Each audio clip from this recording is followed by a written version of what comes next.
അപ്പോഴേ ഞാൻ ഇന്ന് വന്നിരിക്കുന്ന ഒരു പുതിയ കുഞ്ഞ് റെസിപ്പി ആയിട്ടാണ്. എന്താണെന്ന് വെച്ചാൽ, ഇപ്പോൾ നമ്മളെ വീട്ടിലുകളിലൊക്കെ ചോറിന് കറി ഉണ്ടാക്കാൻ അധികം പച്ചക്കറിയൊന്നും ഇല്ലെങ്കിൽ ഒരു തക്കാളി വെച്ചിട്ട്, ഒരു തക്കാളി സവണ വെച്ചിട്ട് സിമ്പിൾ റെസിപ്പി കേട്ടോ. ചെറിയൊരു താളിപ്പ്, അതായത് തക്കാളി താളിപ്പ് എന്നാട്ടോ പറയാം ഞങ്ങളിവിടെയൊക്കെ. അപ്പം അതൊന്നും നിങ്ങളിലേക്ക് ഷെയർ ചെയ്യാൻ വിചാരിച്ചിട്ടാണ്. എന്താണെന്ന് വെച്ചാൽ സിമ്പിളാണ്, അധികം പണിയൊന്നുമില്ല.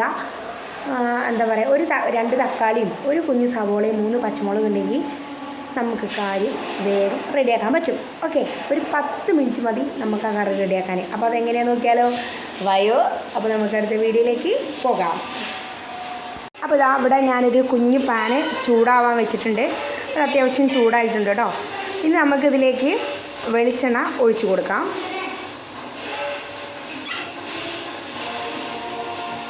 ഓക്കെ, ഇനി ഈ വെളിച്ചെണ്ണ ചൂടാവട്ടെ. വെളിച്ചെണ്ണ അത്യാവശ്യം നല്ല ചൂടായാൽ നമുക്ക് വേഗം ഉള്ളിയൊക്കെ വഴന്ന് കിട്ടുള്ളൂ കേട്ടോ.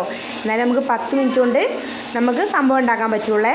ഇതെല്ലാവർക്കും ഇഷ്ടമാവും കേട്ടോ. ചെറിയ മക്കൾക്കാണെങ്കിലും വലിയവർക്കാണെങ്കിലും ഒക്കെ എരിവ് കൂട്ടാൻ വലിയ ബുദ്ധിമുട്ടുള്ള ആൾക്കാർക്കൊക്കെ നമുക്ക് ഉണ്ടാക്കി കൊടുക്കാൻ പറ്റിയ സിമ്പിൾ റെസിപ്പിയാണ് ഈ തക്കാളി കൊണ്ട് താളിപ്പ് എന്ന് പറഞ്ഞാൽ. സാധാരണ നമ്മൾ മുരിങ്ങയിലയും ചീരയും കൊണ്ടൊക്കെയല്ലേ നമ്മൾ തക്കാളി താളിപ്പ് ഉണ്ടാക്കുള്ളൂ. അപ്പോൾ ഇത് വേറെ ഒരു വെറൈറ്റിയാണ്, തക്കാളി കൊണ്ടൊരു ചെറിയൊരു താളിപ്പ്. ഓക്കെ, ഇത് ഞാനിവിടെ ഉണ്ടാക്കുന്ന കേട്ടോ. അപ്പോൾ അത് നിങ്ങളിലേക്കൊന്ന് ഷെയർ ചെയ്ത് വെച്ചിട്ടാ. നമ്മളെ ചട്ടിയൊക്കെ ചൂടായിട്ടുണ്ട്. ഇനി അതിലേക്ക് വേണ്ട ഞാനൊരു സവോള ഞാൻ എടുത്തിട്ടുണ്ട് കേട്ടോ. ഒരു സവോളയും 3 പച്ചമുളക്. എരിവില്ലാത്ത ആയതുകൊണ്ടാണ് ഞാൻ പച്ചമുളക് 3 എണ്ണം ആക്കിയത്. അപ്പോൾ നിങ്ങളെ എരിവിനനുസരിച്ച് നിങ്ങൾക്ക് പച്ചമുളക് ചേർക്കാം കേട്ടോ. അപ്പോൾ നമുക്ക് ഇതെല്ലാം കൂടെ ഒന്ന് ഇട്ട് കൊടുക്കാം. ഇട്ട് കൊടുത്തിട്ടുണ്ട് കേട്ടോ. നമുക്കിത് നന്നായിട്ട് വഴറ്റിയെടുക്കണേ.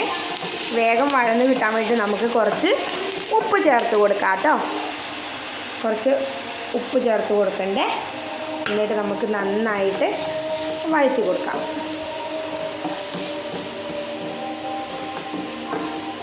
ഇതൊന്ന് വഴന്ന് വരട്ടെ, പെട്ടെന്നാവും കേട്ടോ. ഇത് നമ്മളെ ഉള്ളിയും പച്ചമുളകെല്ലാം വഴന്ന് വന്നിട്ടുണ്ട്. അങ്ങ് ബ്രൗൺ കളർ ആവേണ്ട ആവശ്യമില്ല കേട്ടോ. ചെറുതായിട്ടൊന്ന് വാടി കിട്ടിയാൽ മതിയേ. ഇനി ഇതിലേക്ക് നമുക്ക് തക്കാളിയാണ് ചേർത്ത് കൊടുക്കേണ്ടത് കേട്ടോ. ഇനി ഇതിലേക്ക് 3 തക്കാളി, അത്യാവശ്യം ഒരു വലുതുണ്ട് ചെറുതുമുണ്ട് കേട്ടോ. 2 തക്കാളി ചേർത്ത് കൊടുക്കണം. ഈ 3 തക്കാളിയും കൂടെ നമുക്ക് ചേർത്ത് കൊടുക്കാം. ഇതാ നമ്മൾ കുനുകുനാന്നല്ലെങ്കിലും നമ്മൾ അത്യാവശ്യം ചെറുതാക്കി അരിഞ്ഞിട്ടുണ്ട്. ഇതിലേക്ക് ചേർത്ത് കൊടുക്കാം. ഇനി ഇതൊന്ന് വാടി വരണം കേട്ടോ.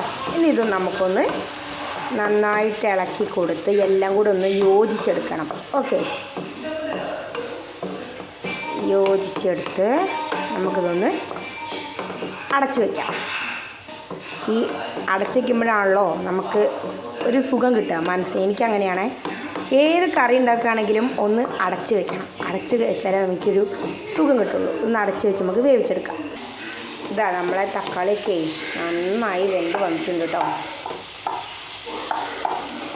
ഈ റെസിപ്പി അത്യാവശ്യം എല്ലാവർക്കും അറിയുണ്ടാവും, എന്നാലും ഞാൻ ഒന്ന് പറയാമെന്നുള്ളൂ കേട്ടോ.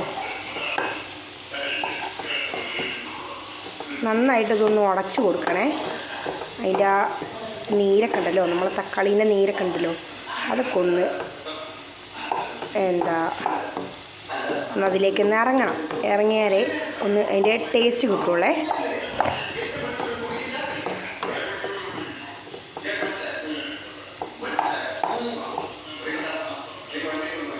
നന്നായിട്ടൊന്ന് ഉടച്ച് കൊടുക്കണം. ഇതാ എല്ലാം നമ്മൾ ഉടച്ച് കൊടുത്തിട്ടുണ്ട് കേട്ടോ. തക്കാളിയൊക്കെ ഉടച്ച് കൊടുത്തിട്ടുണ്ട്. ഇനി ഇതിലേക്ക് ചേർക്കേണ്ട സാധനം മെയിൻ സാധനം കേട്ടോ. അതല്ലാതെ നമ്മൾ സാധാ വെള്ളം ചേർത്ത് കൊടുത്താലൊന്നും ഇതിന് ടേസ്റ്റ് കിട്ടില്ല. അപ്പോൾ നമുക്കിതിലേക്ക് ചേർത്ത് കൊടുക്കേണ്ടത് എന്താണെന്ന് വെച്ചാൽ ഇതാ നല്ല കഞ്ഞിവെള്ളം. ഓക്കെ, ഈ കഞ്ഞിവെള്ളം നമുക്ക് ഇതിലേക്ക് ഒഴിച്ചു കൊടുക്കാം.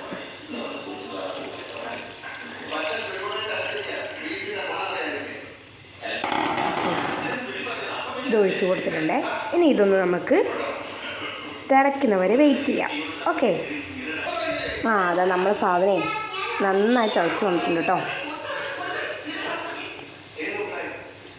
നന്നായിട്ട് തിളച്ചിട്ടുണ്ട്. ഇനി ഒരു 10 മിനിറ്റ്, ഒരു 5 മിനിറ്റും കൂടെ കഴിഞ്ഞാൽ നമുക്കിത് വാങ്ങി വെച്ച് നമുക്ക് ചൂട് ചോറിൻ്റെ കൂടെ കഴിക്കാം കേട്ടോ. നല്ല രുചിയാണേ. ഇതെല്ലാവരും ഒന്ന് ട്രൈ ചെയ്ത് നോക്കണം കേട്ടോ. എല്ലാവർക്കും ഇഷ്ടപ്പെടും. ചെറിയ മക്കൾക്കാണെങ്കിലും വലിയവർക്കാണെങ്കിലും അധികം എരിവ് കഴിക്കാൻ പറ്റാത്ത ആൾക്കാർക്കൊക്കെ ഒത്തിരി ഇഷ്ടപ്പെടുവേ. അപ്പം ഇത്രേ ഉള്ളൂ വീഡിയോ.